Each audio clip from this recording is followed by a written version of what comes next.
Welcome to the Learning Pines YouTube. We hope this video helps. Measure ingredients precisely. 1 cup self-rising flour, 2 tablespoons sugar, and 1/4 tsp salt go into a mixing bowl.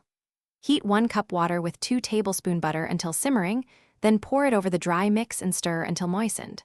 Let cool for 2 minutes, then beat in 2 large eggs one at a time, mixing until a smooth, pipeable dough forms. The texture should hold a ridged shape when pushed through a star nozzle, not runny or crumbly. Fit a pastry bag with a large star tip, load it with dough, and pipe 4-inch strips directly into a large metal spoon to lower them into oil. Maintain oil temperature at 350 degrees F using a thermometer so strips cook evenly. Fry each batch for 2 to 3 minutes until golden and crisp. Drain on paper towels for 30 seconds, then immediately toss in a bowl with 1/2 cup sugar mixed with 1 tsp ground cinnamon.